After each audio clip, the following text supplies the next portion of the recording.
Hi, everyone. Welcome back to the Israel Connection. I'm Esti Zenati, and I have a very special guest today, straight from Israel, Matan Peretz. He's an Israeli stand-up comedian, and a very good one, I must say.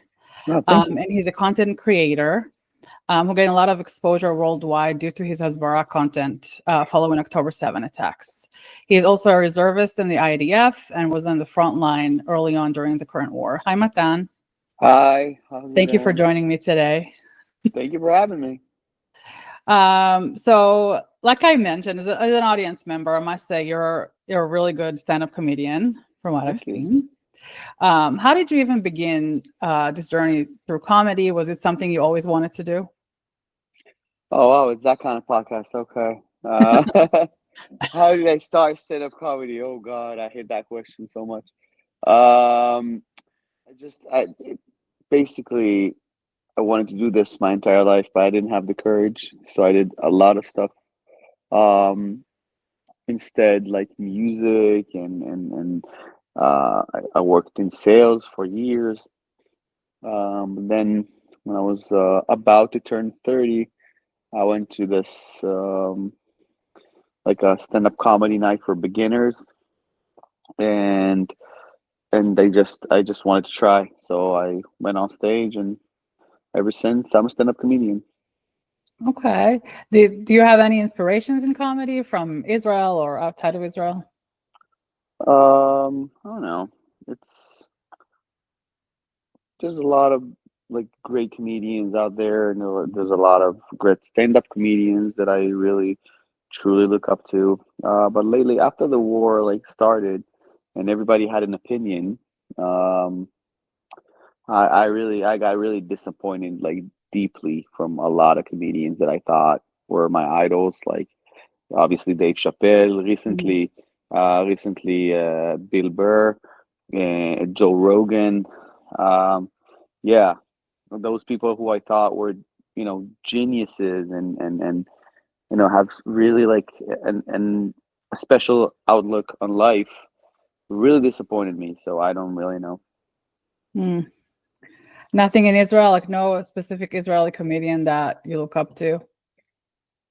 Oh, they're all great. It just I really grew up on American comedy more than Israeli, Yeah. and Israelis are amazing. We have real great ones. But I always looked at like Eddie Murphy and those kind of people. So in Israel, there's great comedians, but my aspirations were always going worldwide. Mhm. Okay. And so on October 7th, you were serving in the reservists, right? Do you remember that day, the beginning of October 7th with everything that started, how it happened? I was in Mexico. Yeah, I was in a vacation in Mexico before my supposed to be a winter tour, and Mhm. obviously got canceled. And I got back to Israel on October 14th, a week after the war started. Yeah. Mm. Okay. And so you started doing Asbara right after that. hmm What was like the moment that you blew up? That you like? What was it like? Was there one video specifically that blew up around There the wasn't world? a moment. There wasn't a moment. There's never a moment. It's not. Mm. Life is not like uh, the movies. There's not a moment somebody tap you on the shoulder and say, "Hey, you made it, kid." Never happened in real life. It's just it's a lot of different things. It's a lot of like different people that I met and connections, and I think it's just I didn't really aim for it, and that's when it really happened because I just wanted to do a bunch of videos about my country and use Mm. my English to represent what really happened in Israel from a soldier who was in reserve service and not some political commentator who knows nothing about Israel, but from what we like to call boots on the ground, Mm. and and it just took off. I don't really know like how or I wasn't aiming for it, but I guess people really needed to hear those things from somebody who's actually on the field. So it's I wasn't in Gaza, but being in Israel and in the reserve service in Judea and Samaria um was very intense.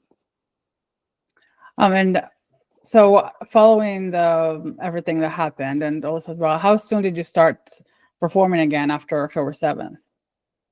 I think we got back to performing around January. I think that was when the crowd really wanted some relief or some, some distraction. Hmm. Because we all thought this war is going to be over very soon, very quick. But then it went on, and it's still going, which is insane. Yeah. Because Israel is not allowed to win wars, so it takes so long.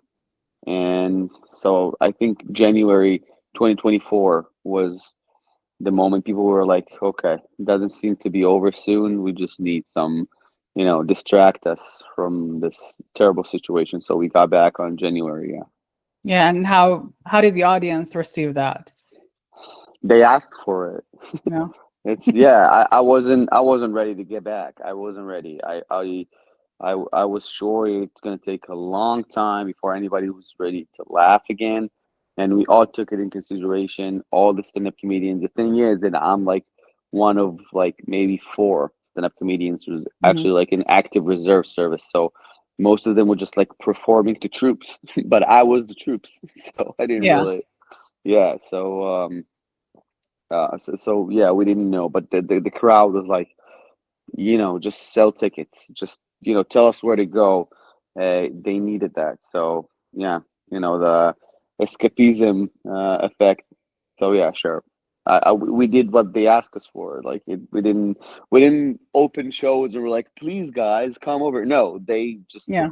they asked for it, and the moment we opened shows, they were sold out so quick. So we were like, okay, people really need this. So yeah. Yeah, we had Modi on the show a few weeks ago, Oh, and he nice. said the same thing. He was in Israel also, and he performed. He's been performing for the Jewish community also, and that's one of the things that he said that people needed that and Yeah. so wanted. Yeah, like comedy and music also have a way of healing. Yeah, that's true.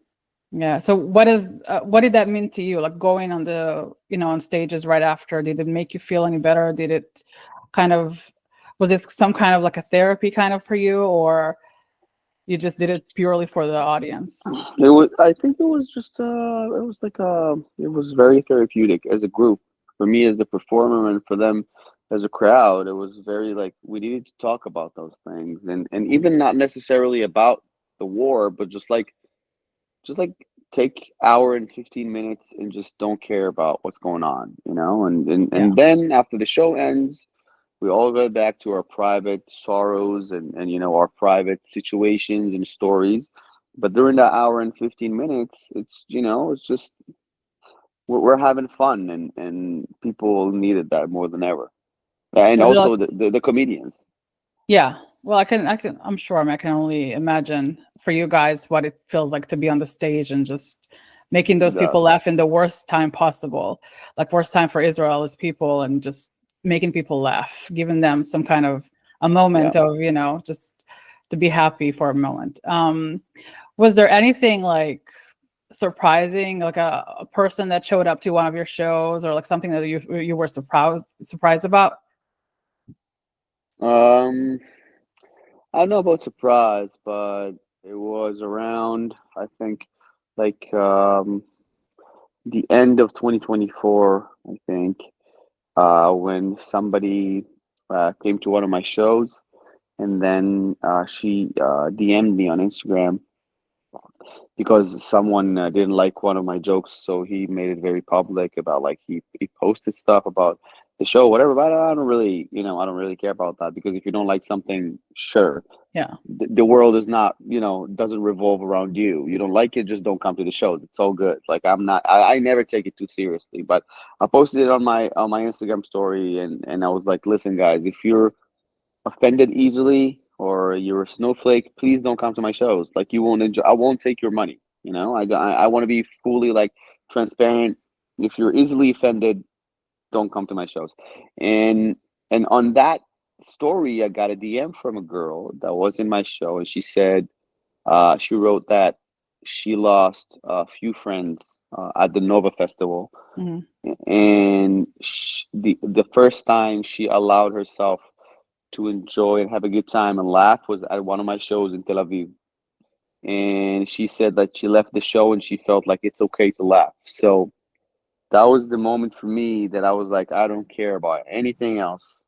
If I help that one person who lost like three of her friends at the same party, and wasn't even smiling, to laugh at my show, and then after the show she felt like it's okay to be happy again, I don't really care about anything else. Yeah, that's true. And I saw that. I remember seeing that on your social Yeah, I media. posted it. I posted it on my Yeah. story right after the guy, because for me, that's the thing. For me, that's what comedy should do. That's what comedy Mhm. should do. Comedy is about our, it's about like difficult situations, and they say that trauma plus time, equals comedy, and that's true. And God only knows how many traumas we endure here, and and after you go through all that stuff, the only thing that got left to keep you sane is to make fun of it and to laugh, and to enjoy to enjoy life, however weird and complicated they are. That's the thing, and that's what I see myself doing. I take, like, we all suffer, we all have terrible things going on in our lives, and you never know what somebody's going through, but same thing, we all laugh, we all have fun, we all deserve to take the load off and just enjoy for 75 minutes. It's okay. It's doctor recommended. You should do it. Like, you Yeah. can't, it's so easy to get sucked in all the blackness and the sorrow, and all that void, and all that, depression. It's so easy in Right. Israel, and especially in the past 17 months. So I'm here to just, like, you know give you a little bit of light, just like a little candle. That's all I'm trying to do, and if you accept that light, amazing, and if you don't, that's yours, but that's what I'm trying to do. Yeah, and that's amazing. And it's true, like they say that the biggest comedians out there are people who have gone through so much and have suffered through a lot, and somehow they manage to get all the comedy out and be funny and make other people laugh. That's incredible. It's an incredible talent also. Oh, thank you. I think, just like, I think a true comedian, especially stand-up comedians, Mm, um we we obviously we talk among each other, and we're good friends. The comedy scene here in Israel, we're very good friends, especially like the new wave of yeah. comedy. Like my class, if you call it that way. Yeah. So we talk a lot, and we understand it's we suffer from depression too. You know, we're millennials, and we've been through so much shit, and it's easy to just say, fuck it, I'm sad, and that's it. So easy. But as the people who God gave us that gift, and Mhm. it would be incredibly selfish not to try to share it with other people. Yeah. Well, we're glad as an audience, we're glad that you're sharing it. And I'm glad that you're paying me money for Yeah. it. It's That's a the two-way street. exchange. That's the exchange. Yeah, I love money and you love comedy. That's amazing. Yeah. So what was like the most unexpected connection you had throughout this whole journey? I know you became friends with Michael Rappaport, which is Yeah. incredible. He's awesome. He is awesome. I love Michael. He became like a big brother to me, which is weird for me. Every time I talk about it, it seems like it's not real and it's only in my head. But, like, the guy, calls me, and we talk a lot. And whenever he's in Israel, we get together and we have dinner, and it's like we became like good friends. And it's amazing. And he's such a funny dude, like, really so funny. And only comedians can make other comedians laugh. And, like, it's just, we understand each other very well. So yeah, that was one of the weirdest things that ever happened to me. But there's some connections going on. I think I talked to a lot of people, and a lot of people responded to my videos, and Andy Buckley is one of them. Oh, The actor, yeah, and I, and I'm a really, like, diehard fan of The Office. So for me, to talk to That's David amazing. Yeah. Wallace, it's been incredible. And whenever we talk, I'm always like, I can't believe that it's actually happening. But I think that it's I look at it more as an added bonus than that wasn't the goal. It's nice that it's happening, and it's so much fun, and it blows my mind. But at the end of the day, even without those things, I would do the same thing all Yeah. over again. I saw you were in the Comedy Sellers podcast like early on in That 2023. was that was insane. That was insane. How I did that don't even happen? know. I don't know. It was I didn't realize how I am in that slot until they asked for a comedian who's doing active reserve duty and have a conversation level English. Hmm. Turns out I'm the only one. Yeah. So it was a really easy choice because there's no, like, they called me, we did like a meeting, like a video chat, and I Mhm. was in Hebron, and I was just like putting my phone on, like, trying to like make it, and talking to the Comedy Sellers podcast. And it was a surreal moment for me because they were like, we were looking for this and this and this and that. And I was like, yeah, I'm the only one. Hi. Yeah. Yeah, there's not a lot of people speaking English like that, and Israelis on social media that can speak English and speak it really well. And, the accent is not so thick. You can't understand I anything. can speak like this if you like, but No, no, it's okay. Yeah, but it's if great. you want it more authentic, I can do Yeah, more right. authentic. Yeah. No. So you recently you went for Yom HaShoah, you went to the concentration camps in Yeah, I Poland. was in Poland. Yeah. So what was that like for you? And you went with a delegation of Israeli influencers. TikTok. Yeah. Oh wow. Okay. So what was that like for you, and what was your takeaway from that? That was a unique experience. I don't think it fully like set in yet because I'm still trying to understand what we went through. Mhm. I still try to process everything, and I'm going through my videos and my posts on Instagram and on TikTok to try to understand really what was happening. But it was a TikTok delegation. I did it last year. This year was the second time, and when she called me, when Yara, our TikTok community like Mhm. manager, called me, yeah, and I was really confused. And then she was like, "Listen, it's an experience that you of all people would love to have." Like, Yeah. uh, and I thought about it for a while, and I realized that as somebody who's doing like hasbara and advocation and whatever for the state of Israel, it's kind of crazy that I've never been in high school, never been during my army service. I've never been to Poland, never been to the concentration camps, never been Mhm. to Auschwitz, and I thought about it, and I told her, like, I don't know what kind of content I will give you, but you're absolutely right. I got to do this, and I'm I I'm really glad I did. I'm Mhm. really glad I did because I was trying to avoid all the comparison between October 7th and the Holocaust. Obviously, I think they're separate issues, and both of them should be, taken care of separately.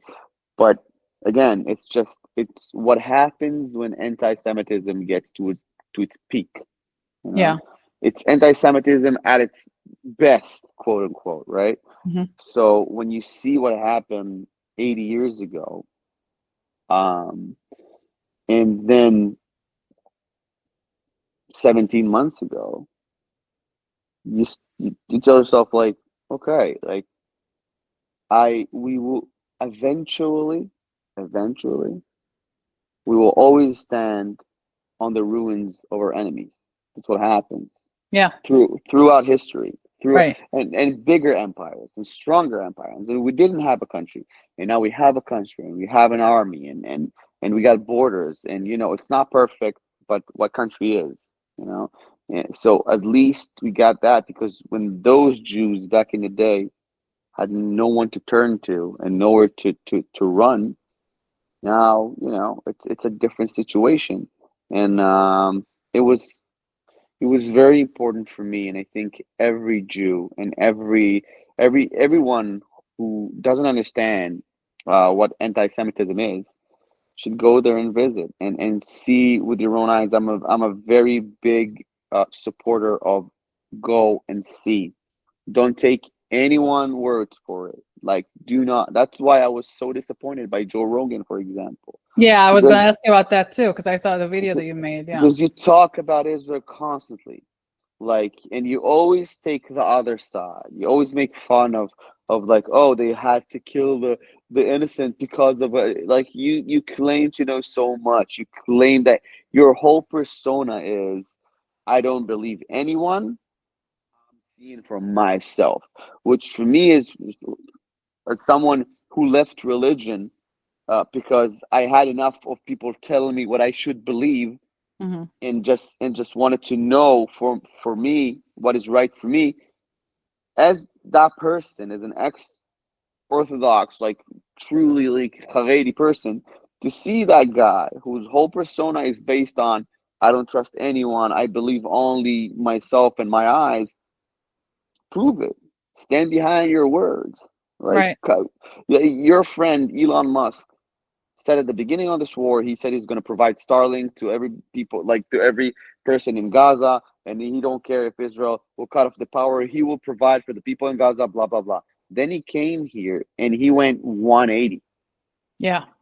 And you know what? You can say a lot about Elon Musk, but the one thing we can both agree on is that we don't have enough money to pay off this dude. Like, No.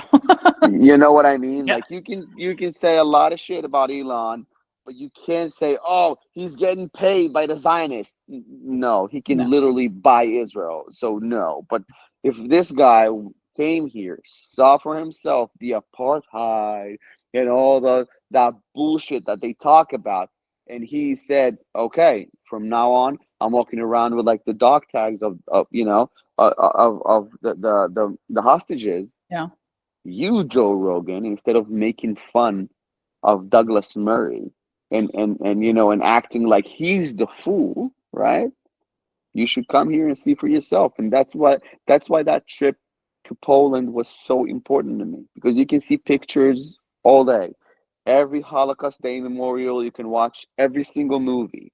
But when you're there, inside Rudolf Hess's home, overlooking Auschwitz, you it really, like, it takes time to understand the level of hate and efficiency that Right. those people had, and especially in the time when they're they dare to compare the Holocaust to what people in Gaza are going through.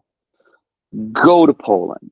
Tell me if there's anything you saw in Poland, any one thing you saw in Poland, who's remotely close resembling to what's happening in Gaza. Like, that was crazy to me. So that's Yeah. uh The that's what only that's the what I only took. resemblance is what the hostages are going through. That's the only Exactly. resemblance. Exactly. The only Yeah. resemblance is that they hated us then, they hate us now, but now they're less organized. That's the only thing.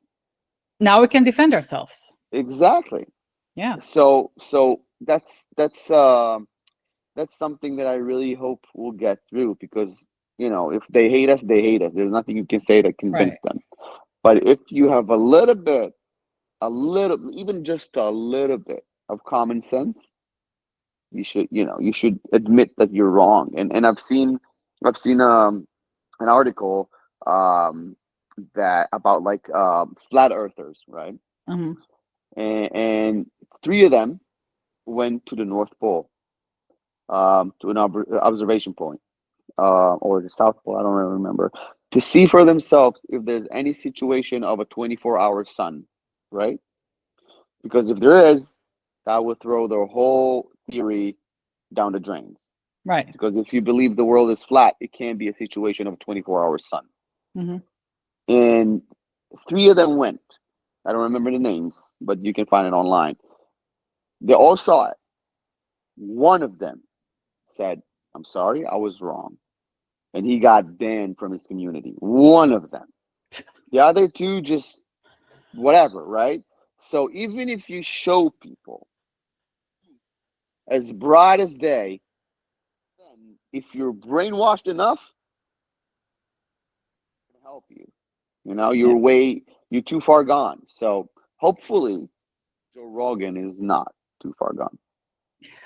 I don't know. I think like I saw the episode after that he With recorded with Tim another Dillon. comedian. Yeah, Yeah. yeah, And they made fun of Douglas. Like, how do you make fun of the most incredible journalist, a person who goes to these countries, to war zones, and yeah, sees things like with his own eyes and spends time there? He doesn't go there for 2 days. He goes, he's been in Israel for yeah, months, yeah. spend time there. And That's what um, bothers me the most because the debate wasn't a real debate. He brought this Dave Smith dude as yeah, a human shield against Douglas Murray, right. and it wasn't really a debate because if it No, was, they lost miserably. But I don't really look at it as debate. I looked at it as Douglas Murray just educate them. yeah, That what it was.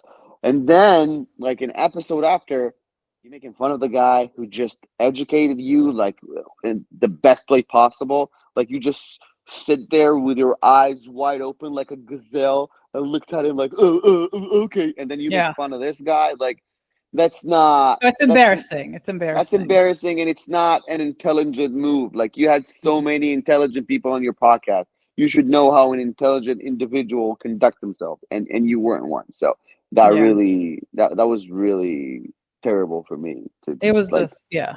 Yeah, Yeah, and, the Dave Smith guy, like, oh, I don't have to go and see it. And then, there are people like yeah, Luai and Kareem, that these people that have been through, like, they lived in yeah, Islamist countries, and they've learned throughout their life, like since birth, basically, that Israel is the enemy and Jewish people are this and that, and they chose, like, the as extreme as they were, like the education in their countries, they chose to come to Israel and see things for their own eyes, and they completely flipped to the other side. And if they mhm. can do it, I mean, Dave Smith can do it. Like his, Of course. And the fact that you just sit there and go, it's a non-argument. It's a non-argument. Shut up. yeah, Fuck up. I can sit here and say, yeah, talk shit about America for days. Know that if I weren't there, I don't have the actual mandate to talk about that. I thought so many different things about the US before I went there that it wasn't even close to what I thought it would be. Do you hear me speak about the Russian Ukrainian war? No, because I don't know shit about it. I've never been there. I don't know what's going on. I don't know what they're fighting about. So the least you can do is either shut the fuck up about it or go there and see for yourself. yeah, Now, it's insane how they will take anything that supports their theory, but to go to the source code of things, they would never do because then they will have to face the fact that they were talking crap this entire time. yeah. And then they would have to admit they're wrong, and they don't want to do that. Exactly. And nobody wants to admit that they're wrong. But Yeah. you can sit there and talk shit about the population and about people and about me and about my country. And then when somebody educate you on the subject, you say it's a non-argument. You're a non-argument. You're an idiot. Yeah. Oh my God. That interview was, Just sit there and with yeah, with a little smile. Okay, okay. So what? I yeah, got so angry. It took me the video that I posted on Joe Rogan and Dave Smith, which really took off on TikTok. yeah. It like it was, I think, my 11th or 12th attempt of doing that video without flipping the fuck out of rage. It was just like I was like, keep your composure. Like, you want to get your point across. You don't Mhm. want to be angry, Right. right? And it took me so many tries, especially when I'm in Poland having this crazy, turbulence of emotion, and still be able to like, listen, I'm a big fan. Whatever I'm saying here is not to belittle you, it's not to disrespect you, it just bothers me as a fan, you know?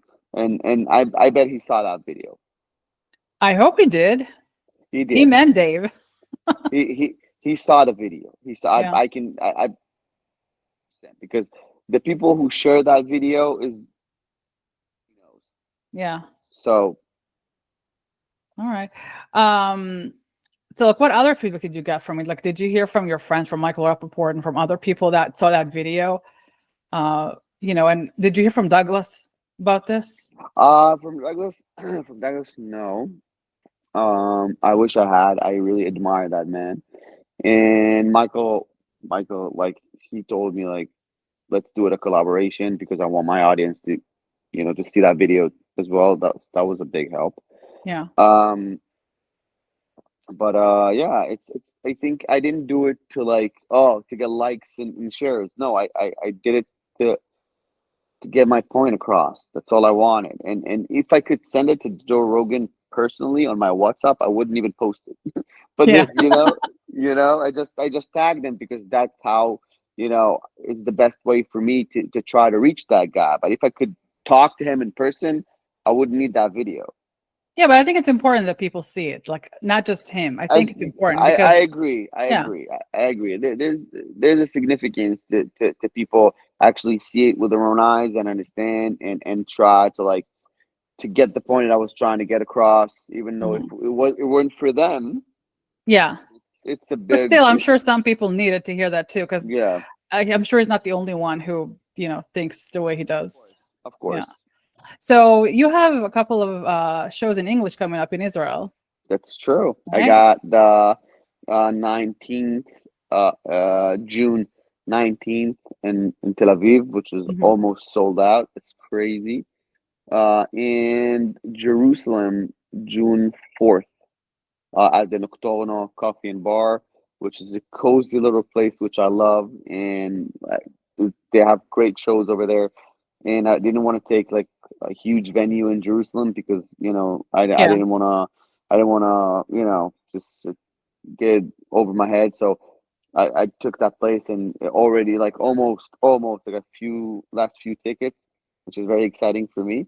And yeah, like I'm done being apologetic. Like I know that in my Hebrew sets I can be more like dark humor and stuff, and I Mhm. always in my English shows I always kept it like very very light. But recently I came to the realization that it's because it's in English, they deserve like, less sharp material. It's not fair. Yeah, right. Yeah. So I wanna, Yeah, they like it's, your stuff, so why not? Just give them yeah, all. it's very recent that I'm 100% unapologetic, even in my English stand-up. Yeah, you do the Olim podcast. That's So true. I mean you're very much, yourself there as far as I can tell. Yeah, yeah, that's Yeah. true. That's one of the things that really helped me open up and really be myself, even in English, which is hard because it's not my native language, and you don't want to offend anyone, and you want to be politically correct as much as you can. But the Olim TLV podcast, which I co-host with Noah Barazani, which she is the head of Olim TLV, the page Mhm. is hers, Yeah. and she is the head of the community, and she helped me a lot, and we've been friends for the past 2 years, even I think even more, even before the war.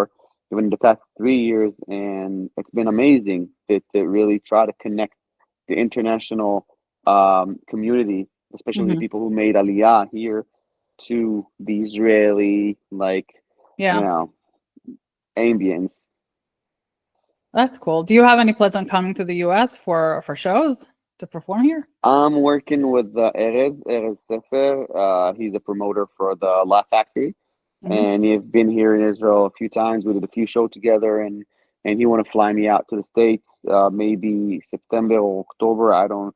It's not closed yet, Mhm. but we're working together. He's a great dude, and hopefully we'll do like a full U.S. tour at the end of the year. Don't forget to come to Baltimore. I know a lot of people, like a lot of Okay. acts don't come to Baltimore. They go straight to New York and LA and Miami. That's Yeah. it. Yeah, Okay. come to Baltimore. There are some Israelis here and some Americans that would love to see you. That sounds good. Yeah. So before we go, I have a little segment. It's called My Let's Favorite go. Israeli Thing. Who is your favorite Israeli comedian of all times? Could be an actor or a stand-up comedian. My favorite Israeli comedian of all time. Mm-hmm. Wow, wow. Eli Yatzpan. Oh, okay. He He's he's good. he's an OG. Eli Yes, Yatzpan is definitely. one of the pillar of comedy here in Oh Israel, yeah. For those who don't know, and he's look him still up. He's doing it. amazing. He's He's still still doing it. Yeah. doing it. Yeah. He's just an amazing guy. Yep. What is your favorite Israeli comedy film? Oh, comedy film Hmm. from recent years. Leshacheret Shuli. Yeah. From recent, yeah, like 100%. I don't know if because the first time I saw it, I was baked out of my mind, but still, I laughed so hard. I don't remember myself enjoying an Israeli film, like a comedy Israeli film, that much. So yeah, 100%. Leshacheret Shuli. Anything from like the old days, like those big cult, comedy movies? The old days, you get Chagiga Basnuke, you get what else? All the Charlie Vachetzi, the classic Yeah. Borekas films. Boreka. Yeah. Yeah, I don't know if people know what it is, but yeah, yeah, it's very Israeli. That's all I can very. tell you. That Uh, shaped our culture in a yeah, way. it is. Yeah. Yeah. Um, who is your favorite Israeli collaborator? Someone you got to Collaborator. work with. Yeah.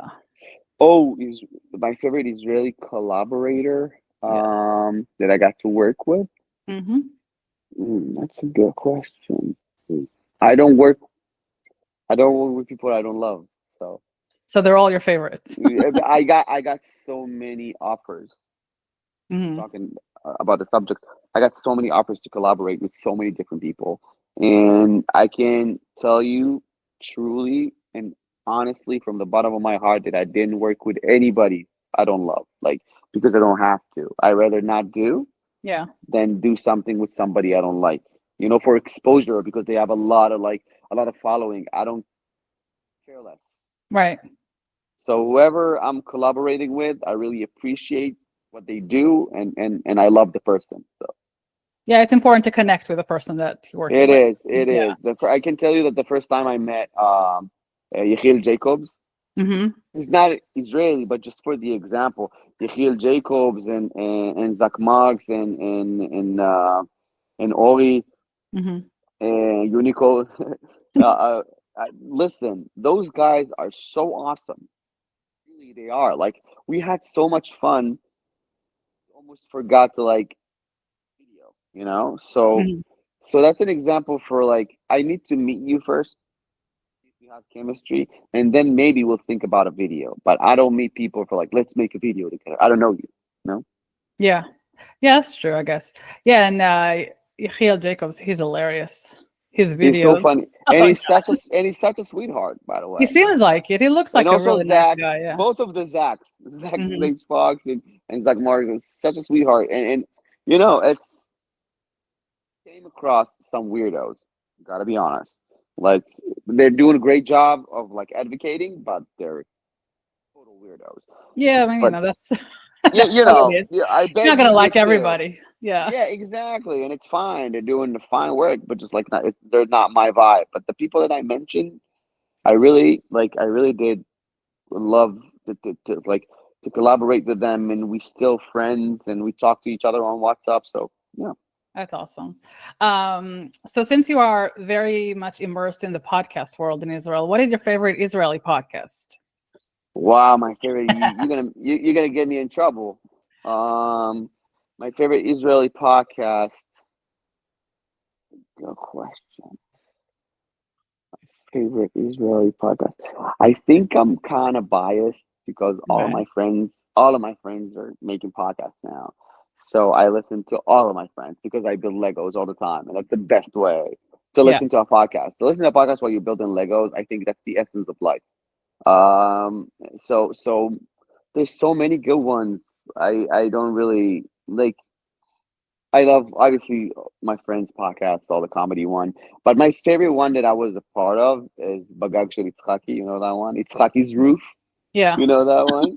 And we're coming back to a second season soon, and I can't wait. I really can. I'm actually so excited about that. That's crazy. And we're planning next year to do like a tour in the States. Oh, with Uh the podcast? for Israelis, yeah, like a Oh, that comedy, would be awesome. like for like a comedy marathon, Yeah. like 4 or 5 people. We do like a bunch of shows all over. So I'm really excited about that. Yeah. So come to Baltimore. Make sure. I'll tell Itzhaki. I'll make sure Itzhaki knows about Yeah, Baltimore. tell Itzhaki to come to Baltimore. All right. All right. So last thing, what is your favorite Hebrew word or expression? My favorite Hebrew word or expression is "Yeh beseder." Yeah, beseda. "Yeh beseder." My grandma's favorite catchphrase. Yeah, beseda. "Yeh beseder." It's I think it's the equivalent of "this too shall pass." You know. Yes. You'll be okay, גם זה יעבור. גם זה. עברנו את פרעה, נעבור גם את זה. Good. All right. Well, Matan, thank you so much for joining me today. It's been a pleasure talking to you. Thank you for having me. That was awesome.